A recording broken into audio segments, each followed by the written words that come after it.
বলতেছে এই সংসার আর করাই লাগবে না, আমি আসব, তুমি হচ্ছে ডিভোর্স পেপারে সই করবা আর আমি তোমারে নিয়ে চলে যাবো। আর একটা কথা যাতে আমি তোমার মুখ থেকে না শুনি, আমি ডিভোর্স পেপারে সই করতে চাই না, আমি আমার সংসারটা কোনোভাবেই ভেঙে যাক, আমি চাই না। এখন বলতেছে তুমি আর একটা কথা বলবো না, আমি যা বলবো সেটাই তোমারে মানতে হবে, সেই সিদ্ধান্তে তোমারে থাকতে হবে। আব্বু না শোনো, আমি এত দিন ধরে এত কষ্ট করছি সংসারটা টিকানোর জন্য, এত কিছু করলাম, এত সহজে আমি হার মাইনা নেওয়ার জন্য বলতেছিলাম যে আমি আমার মেয়েরে নিয়ে এই বাড়িতেই থাকবো, আর তুমি আসার সময় অবশ্যই তোমার সাথে 2-2.5 লাখ টাকা নিয়ে আসবা, আমি আমার নিজের মতো করে দোতলার ফ্ল্যাটটা করব, কোনো সমস্যা নাই। ফ্ল্যাটটা লিখে দেওয়ার পরে বড় সতীনকে আনতে যাইতে আমার বাবাকে নিয়ে আমিই যাব, আমরা দুইজনই যাব, বড় সতীনকে যেমনে পারি ফিরে আনবো। গাইস, আজকের ভিডিওর শুরুতে আমি একটা কথা বলতে বাধ্য হইতেছি যে একটা মানুষের জীবনে এমন একটা সময় আসে যে সময়ে মানে মানুষটা এমনভাবে সিদ্ধান্তহীনতায় ভুগে আর তার ধৈর্যের সীমাও পার হয়ে যায়, কি করবে না করবে কিছুই বুঝতে পারে না। আর এই সিদ্ধান্তহীনতা থেকে দেখা যায় কি মানুষটা হয় নিজেরে শেষ করে দেয়, আর না হলে তার জীবনের সবচেয়ে কঠিন সিদ্ধান্তটা নিতে বাধ্য হয়। তো আমার অবস্থা এখন এমন, একদম দেয়ালের মধ্যে পিঠ থেকে গেছে, কোনো দিকে যাব সেটাও পারতেছে না, আবার যেটা হইতেছে সেটাও মেনে নিতে পারতেছে না। কারোর জীবনে এমন সময় না আসুক, কোনো মেয়ে জীবনে না, যে তার সাজানো গোছানো সংসারটা সে টিকানোর জন্য অনেক অনেক লড়াই করে গেছে, অনেক সমস্যা গেছে, তারপরও কোনো দিন মাথায় এই চিন্তা ভাবনা আনে নাই যে না আমি সংসারটা ছেড়ে চলে যাব। তার মাথার মধ্যে এমন কিছু ছিল যে না যাই হয়ে যাক আমি আমার সংসারটিকে রাখবোই রাখবো, কখনো এই সংসার ছেড়ে আমি কোথাও যাব না। মানে কি বলবো, আমার জীবনে এরকম সময় চলতেছে, না পারতেছি নিজের শেষ করে দিতে, না পারবো মানে যে সিদ্ধান্তে যাইতেছে ডিভোর্স পেপারে সই করতে, সেটাও আমি কোনোভাবে পারবো না। মানে আজকে কথা বলতে গিয়ে গলাটা কেমন ভারী হয়ে আসতেছে।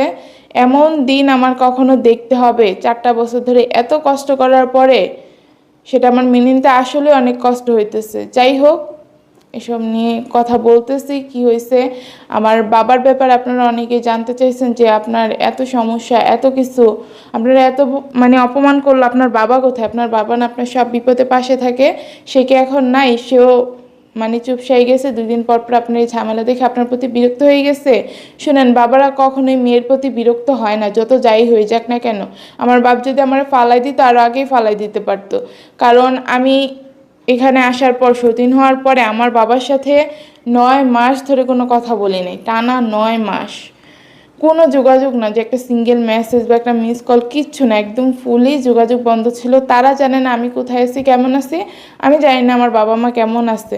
তো চাইলে তখন আমারে ফেলে দিতে পারতো, কিন্তু আমার বাবা ফালায় নাই, আবার আমারে বুকে চাপড়াই নিছে। তারপরে মানে যোগাযোগ হওয়ার পরে অনেক অনেক ঝামেলা গেছে, আর সব সময় তো বাবার সাথে রাগারাগি করে সব কিছু আছে, তারপরেও সে আমারে ফালাই দিতে পারে নাই, সবসময় আমার বুকে চাপড়াই ধরে রাখছে, কারণ জানে আমার মা এইসব বিষয়ে আমার সাথে রাগ। আর তখন আমার আব্বু প্রচণ্ড পরিমাণে অসুস্থ ছিল, যেটা আমি অলরেডি অনেক আগে আপনাদেরকে বলে ফেলছি যে আমি সতীন হয়ে আসার পরে কি কি সমস্যা হয়েছিল, যার কারণে হচ্ছে আমার আম্মুর অনেক রাগ। যদি সেই দিন আমার আব্বুর কিছু হয়ে যায় তা আমি কিভাবে জানতাম? আমি যে তাদের সাথে যোগাযোগ বন্ধ করে রাখছিলাম, এটাই মূলত আমার আম্মুর আমার সাথে রাগ। তারপর সতীনের সংসার করি, দুইটা মিলিয়েই সব কিছু মিলিয়ে হচ্ছে রাগ। তো যাই হোক, সেসব বিষয়ে আজকে কথা না বলি, এখন বলি যে আব্বুর সাথে আমার কি কি কথা হয়েছে।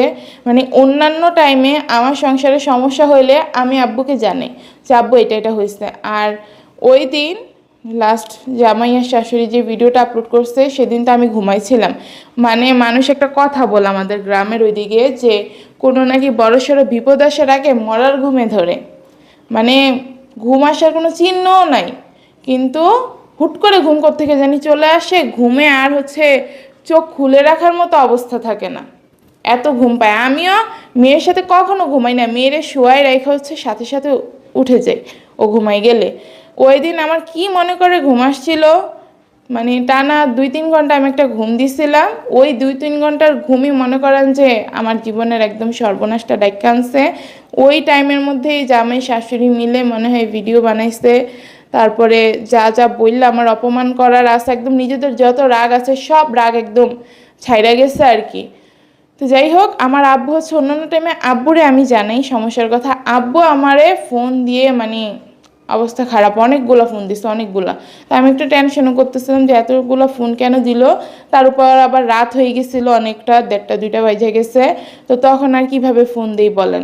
এমনিতে অসুস্থ মানুষ, ঘুমাই পড়ছে হয়তো বা এতগুলো ফোন দেওয়ার পর আমার না পাই। আর আমি ফোন ধরতে পাই নাই কেন, আমি হচ্ছে যে মেরে ঘুম পাড়াইছি, ফোন সাথেই ছিল কিন্তু ফোন সাইলেন্ট করা ছিল। আমি সবসময় ফোন সাইলেন্ট করে রাখি, মেয়ে যদি ঘুমায় থাকে, কারণ হুট করে ফোনে যদি সাউন্ড হয় তাহলে মেয়ে ভয় পেয়ে যাবে ঘুম থেকে, এই কারণে। তা আমি আর টের পাই নাই। পরে হচ্ছে সকালবেলা আব্বুকে ফোন দেই, ফোন দেওয়ার সাথে সাথেই আব্বু ফোন ধরে আমার সাথে মানে অনেক রাগ, বলতেছে কি এই সংসারটা তোমারে করা লাগবে না, আমি সব ব্যবস্থা করে আসতেছি, তুমি কোনো টেনশন করো না, এই সংসারে তোমার আর কোনো জ্বালা যন্ত্রণা ভোগ করতে হবে না। মানে খুবই বাজে একটা অবস্থা। আমার আব্বুর সাথে যে আমি এত রাগ দেখেছি, এত কিছু করছি, কখনো আমার আব্বু আমার সাথে এত জেদ দেখায় নাই, এত রাগ দেখায় নাই। মানে কি রাগ দেখাবে কি কথা, মানে আমি যখন রাগ দেখাই কথার পিঠে একটা কথাও বলতো না সহজে, একদম না পারতে গিয়ে বলতো সেই বাবা ফোন দিতে না দিতে আমার এইসব কথা বলতেছে। তো যাই হোক, আমি হচ্ছে আমার বাবা কি কি করছে সেটা বলার আগে একটা প্রশ্নের উত্তর দিয়ে নিই, যেটা হচ্ছে গত ব্লগ আমি দেইনি, আসলে ইমোশনাল হয়ে মাথা থেকে সব কিছুই চলে গেছিলো, প্রশ্নের উত্তরগুলো যে দিব সেটাই ভুলে গেছিলাম। তো এই প্রশ্নের উত্তরটাই সবচেয়ে বেশি দিয়ে, আমি নাকি জামাইকে ভালোবাসি না। আপনারাও বলেন, ঘরের মানুষজনও বলে, আমার নিজের জামাইও বলে যে আমি জামাইরা নাকি ভালোবাসি না। তো শুনেন, জামাইরা ভালো না বাসে আমি কি কি করছি সেগুলো শুনেন, আর ভালোবাসলে কি হইতো। আমি যখন এই সংসারে আসছি, মানে এমনভাবে প্রেজেন্ট করা আমি সাংসারিক মেয়েই না, আমার পক্ষে সংসার করা কোনো সম্ভবই না। আমি যখন আসছি এই সংসারে তখন আমার কি পরিমাণ যে রাগ জেদ ছিল সেগুলো তো আপনারা শুনছেনই, যে আমি কিছু বলার আগে একদম ফায়ার হয়ে থাকতাম। তো আমি হচ্ছে এমন করতে করতে, তার মেনলি করতাম এটা বড় সতীনের জন্য, যে না জামাইয়ের থেকে হয়তো বা দূরত্ব মেনটেন করলে বা আমার সাথে জামাইয়ের ভালোবাসা কম থাকলে ওটা বড় সতীনের কষ্ট একটু কম লাগবে। ও তো নিজ থেকে সতীনের ভাগ দিছে, ও কিছু বলতেও পারবে না, সইতেও পারবে না। তো আমি নিজ থেকেই হচ্ছে সব কিছু করতাম, ওর কষ্টগুলো বোঝার চেষ্টা করতাম, ও যাতে কখনো কষ্ট না পায়। ওর জন্য এত স্যাক্রিফাইস করে আসছি, ও আমার জন্য এত স্যাক্রিফাইস করছে, দুইজনের প্রতি দুইজনের এত স্যাক্রিফাইস, ও যাতে কখনো কষ্ট না পায়, এই জিনিসটাই সবসময় মানে চেষ্টা করে গেছি। পরে হচ্ছে এরকম রাগে রাগে যাইতাম। পরে একটা সময় চিন্তা করলাম কি, আমার মনে করেন যে 1 বছর আমি এরকম ছিলাম, রাগ জেদ দেখাইছি। পরে আমার মাথায় আসলে কি, এখন আমার একটা বাচ্চা হয়েছে, বাচ্চাটা মানে দিন দিন বড় হবে, বড় হয়ে যখন দেখবে বাবা মায়ের সম্পর্কর এইরকম বাজে অবস্থা, মানে কিছু বলার আগে ওদের মধ্যে হচ্ছে রাগারাগি শুরু হয়ে যায়, সম্পর্ক ভালো না, বাচ্চাটা আমার কেমন পরিবেশে বড় হবে। তারপরে কি করলাম, আস্তে আস্তে নিজেরে চেঞ্জ করলাম, নিজের সন্তানের কথা চিন্তা করে। তারপরে চিন্তা করলাম যে আমি তো এখন বিয়ে করে ফেলছি, আমার একটা সন্তান হয়ে গেছে, এই সংসার থেকে আমি যাব কিভাবে, এই সংসারের প্রতি তো আমার একটা মায়া হয়ে গেছে, একটা মহব্বত তৈরি হয়ে গেছে, আমি এই সংসারের ক্ষতি কেমনে করব।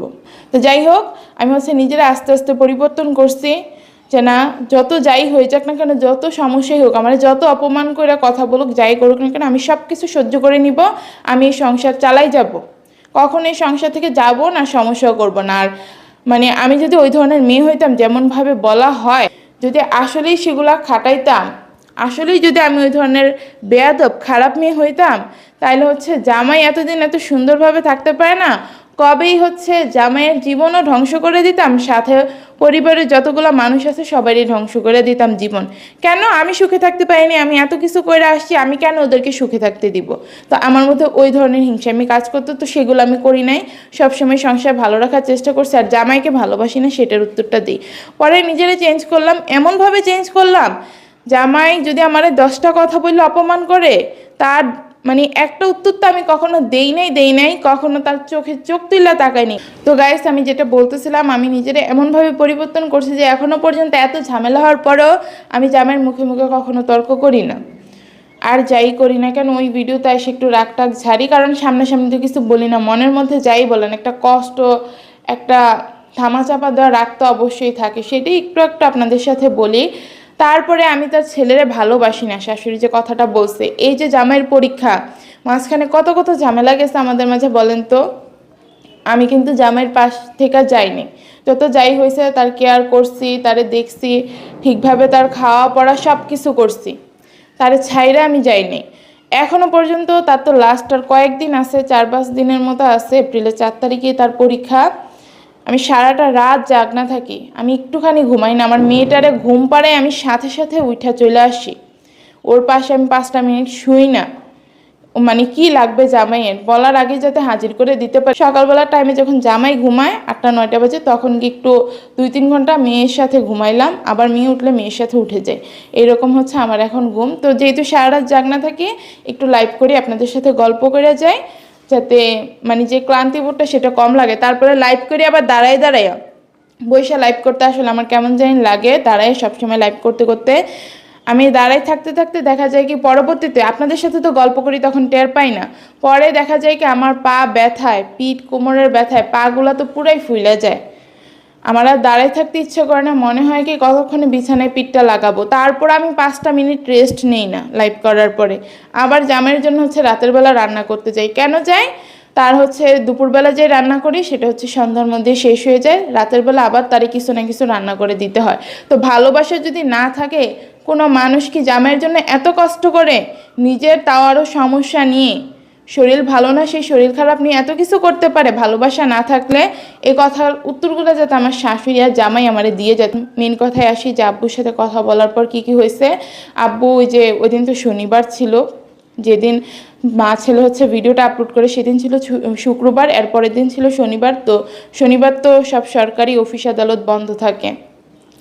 তো হচ্ছে আব্বু কালকের দিনটা নিছে, একদিন হচ্ছে সব কাগজপত্র করে আনবে, বলতেছে এই সংসার আর করাই লাগবে না, আমি আসবো, তুমি হচ্ছে ডিভোর্স পেপারে সই করবা, আর আমি তোমারে নিয়ে চলে যাবো। আর একটা কথা যাতে আমি তোমার মুখ থেকে না শুনি। আমি তোমার কথা অনেক শুনছি, অনেক বুঝছি। আর ওনারা কেমন মানুষ আমি তো ভাবছি ভাই আমার মেয়ের মনে হয় দোষ। এতদিন আমি যা ভাইবা গেছি, তুমি রাগারাগি দেখাও, তুমি বেশি কথা বলো, লাস্ট টাইম তোমারে আমি কত বুঝাইয়াও গেলাম যে তুমি হচ্ছে এত কথা বলো না, এত রাগারাগি দেখায় না। এখন তো দেখতেছি যে আমার মেয়ে শুধু শুধু এমন করে নাই, ওনাদেরই আসলে দোষ আছে। আমি গেলে আমার সামনে হচ্ছে একটা মিষ্টি মিষ্টি আচরণ দেখায়, ভালো ভালো দেখায়। আমি আমার মেয়ের এতদিন ভুল বুঝতে আসছি, এখন বলতেছে তুমি আর একটা কথা বলবা না, আমি যা বলবো সেটাই তোমারে মানতে হবে, সেই সিদ্ধান্তে তোমারে থাকতে হবে। তো আমি হচ্ছে আব্বুরে মানে তারপর আমারে ধমক দিতেছিল, আমি কিছু বলতে গেলেই ধমক দিতেছিল যে হ্যাঁ তোমার কোনো কথা আমি শুনতে চাই না, তুমি চুপ থাকো, তুমি চুপ থাকো। তারপরে আমি বলতেছিলাম যে আব্বু না শোনো, আমি এত দিন ধরে এত কষ্ট করছি সংসারটা টিকানোর জন্য, এত কিছু করলাম, এত সহজে আমি হার মাইনা নেওয়ার জন্য 4টা বছর ধরে তোমাদেরকে কিছু বললাম না, নিজের কষ্ট নিজের ভিতরে রাখলাম, সংসার থেকে এভাবে চলে যাওয়ার জন্য না তো। তারপরে আমার মেয়ের মানে একটা নিরাপত্তার জন্য, ওর বাবার বাড়িতে যাতে ও আজীবন নিজের খুশিতে থাকতে পারে সেটার জন্য আমি এত কষ্ট করে গেলাম। বাড়ি লিখে নেওয়ার জন্য নিতে চাই দেখা, বাড়িও না, এবার আমি শুধু ফ্ল্যাট 2তলার একটুখানি অংশ, 2-3টা রুম আসতে হচ্ছে এই ভিতরের পার্টটাতে, ওইটা নিতে চাইছি। বাইরের যে অংশটুকু আছে সেটাও না। আমি নিজের মেয়ের নিরাপত্তার জন্য এত কিছু করতে গেলাম, বাপের ভিটা ছেড়ে যাতে আমার মেয়েটা না হয়। মানুষের এত কথা শুনলাম, আমি লোভী, আমি হিংসুটে, আমি ছোট লোক, আমি এটা মানে মানুষ আমার কোনো কথা বলতে বাদ রাখে নাই। এখন আমি এত সহজে চুপ হয়ে যাওয়ার জন্য আব্বু যত যাই হোক না কেন আমি এই বাড়ি ছেড়ে যাইতে চাই না, আমার মেয়ের 10 কথা শুনতেই হবে। তোমাদের বাড়িতে গেলে তোমরা কোনো কিছু তো অভাব না দিলেও মানুষ তো আর চুপ থাকবে না, মানুষের মুখে তো আর লাগাম দিতে পারবা না। তো বলতেছিলাম যে আমি আমার মেয়েরে নিয়ে এই বাড়িতেই থাকবো, আর তুমি আসার সময় অবশ্যই তোমার সাথে 2-2.5 লাখ টাকা নিয়ে আসবা, আমি আমার নিজের মতো করে 2তলার ফ্ল্যাটটা করব। আর যদি মনে করো যে আইনি ব্যবস্থা নিতে হয় যে বাড়ি আমার নামে লিখে দিবে, তখনও তো টাকা পয়সার প্রয়োজন আছে, তুমি ওনাদের 1 টাকাও ধরবা না, তুমি যা খরচ করার নিজ থেকে খরচ করবা। তো টাকা পয়সা সব জোগাড় করে আসো। পরে মানে আব্বু কোনোভাবেই মানতে নারাজ, বলে টাকা আমি আনতে পারবো সমস্যা নাই, কিন্তু তোমার এই বাড়িতে আমি রাখবো না। ওনারা যে তোমার সাথে কি করবে না করবে সেটা আমার ভালোভাবে বোঝা হয়ে গেছে। ভিডিওতে আয়শা এত মানুষের সামনে বলতেছে যে তোমার নাকি ঝাড়ু দিয়ে পিটে সংসার থেকে বের করবে, তোমারে যে ঘরের ভিতরে কি করে সেটা আমার খুব ভালোভাবে বোঝা হয়ে গেছে। মানে বলতেছিল তো কোনোভাবে বুঝাইয়া পারি যে আচ্ছা যা হয়েছে হয়েছে, তুমি হচ্ছে 2 লাখ টাকা নিয়ে আসো, তোমার রাগ আছে তুমি নিয়ে যাইবা, সব কিছু বুঝছি, তুমি হচ্ছে 2-2.5 লাখ টাকা সাথে করে নিয়ে আসো, আমি হচ্ছে নিজের মতো করে সব কিছু করতে চাই। আর গাইস একটা সত্যি কথা বলি, আমি ডিভোর্স পেপারে সই করতে চাই না, আমি আমার সংসারটা কোনোভাবেই ভেঙে যাক আমি চাই না। এটা কোনো মেয়েই চায় না যে তার সাজানো গোজানো সংসারটা এভাবে নষ্ট হয়ে যাক। তা আমিও আমার পক্ষ থেকে চাই না আমার সংসারটা নষ্ট হয়ে যাক। অবশ্যই আপনারা দোয়া করবেন যে এরকম কিছু যাতে না হয়, আব্বুর যাতে আসার পরে বুঝে এসো যে একটু মাথাটা ঠান্ডা রাখতে পারি, একটু পরেই আসবে। তো এখন হচ্ছে আমি ভিডিওটা করে আপলোড দিব। আপনারা সবাই প্লিজ বেশি বেশি করে দোয়া করবেন। আর বাড়ি ভাই এইটুকু অংশ লিখে দিলে আমার কি হয় আমি আসলে বুঝি না। বড়সতিন আসার পরে তো ঝামেলা করবে, একের পর এক ঝামেলা, তো কোনো প্রয়োজন নাই। বড়সতিনের মতো এই তিনতলা ওর জামাই নিয়ে থাকো, আমি আমার মেয়ে নিয়ে থাকি ভাই। এখানে তো ঝামেলা আরও ভালো, কোনো ঝামেলা হবে না। বড়সতিন এসে নিজের মতো থাকতে পারবে, ঝামেলা নেই সংসারে। ওনারা তো শান্তি চায়, শান্তি থাকলো, আমি তো শান্তিই চাইতেছি। তো যাই হোক, এখন মানে বাড়িটা লিখে দিলেই পারে, বাড়ি না মানে ফ্ল্যাটটা লিখে দিলেই পারে দোতলার, যেটা তারা করতেছে না, ইচ্ছে করে হচ্ছে অপমান করতেছে, এটা সেটা করতেছে। পরবর্তীতে দেখা যাবে এমন বিপদে পড়বে, এমন টানাটানির মধ্যে পড়বে, কুল কিনারা আর পাবে না। যাই হোক, আর ওনারা বারবার একটা কথা বলে যে বড়সতিনকে আনার জন্য আমার বাবার সাথে যাবে। এইদিকে আমার সংসারে ঝামেলা লাগাই রাখছে ওনারা। আর মানে বড়সতিনকে আনতে নাকি আমার বাপ যাবে, তার মেয়ের মানে সংসারে ঝামেলা, আরেকজনের মেয়েরা আনতে যাবে আমার বাপ। খাইয়া কোনো কাজ দাজ নাই, পরে হচ্ছে একটা ঝামেলা হবে, আমার বাপের ওই ঝামেলায় নাম দিয়ে দিবে যে ওর বাবা গেছে, ওর বাবাকে এটা সেটা বলছে আর ঝামেলা বাইদা গেছে। আমরা তো কিছু করি না, আমরা তো আমাদের বউ আমাদের নাতি ফিরিয়ে আনতে চাইছি। কি জানি মেয়ের সতীন না, বাপেরও সহ্য হয় নাই, বাপে একটা ঝামেলা লাগাই দিছে। তো যাই হোক, এইসব কিছু আমি চাই না। আর হচ্ছে বাড়ি লিখে দিলে তখন হচ্ছে আমি আমার নিজের মতো সব কিছু সাজাবো। বড়সতিনকে তখন আমার আনতে যেতে কোনো সমস্যা নেই। বলে তো যে আমি আনতে গেলে নাকি বড়সতিন চলে আসবে, আমিও তখন যাব, কারণ তখন তো আমার মেয়ের থাকার জায়গা নিয়ে আমার মানে সংসার টিকা না না না টিকা নিয়ে কোনো সমস্যা নেই। কেউ চাইলেও এই বাড়ি থেকে আমার বের করতে পারবে না, আমার কোনো সমস্যা নাই। ফ্ল্যাটটা লিখে দেওয়ার পরে বড়সতিনকে আনতে যেতে আমার বাবাকে নিয়ে আমিই যাব, আমরা দুইজনই যাব। বড়সতিনকে যেমনে পারি ফিরে আনবো, কিন্তু এর আগে না। আমার সংসারে ঝামেলা নিয়ে তারপরে আমার টুস করে একদিন লাথি দিয়ে বের করে দিবে বড়সতিন আসার পরে, এই ধরনের সমস্যার মাঝখানে আমি কখনোই বড়সতিনটা আনতেও যাব না, আমার বাবারও আনতে দিব না। তো যাই হোক গাইস, মনের মধ্যে এখন ভয় কাজ করতেছে, আর বেশি কথা বলতে চাই না। সবার কাছে এতটুকু কথাই বলবো যে দোয়া করবেন আমার যাতে ডিভোর্স পেপারে সই করতে না হয়।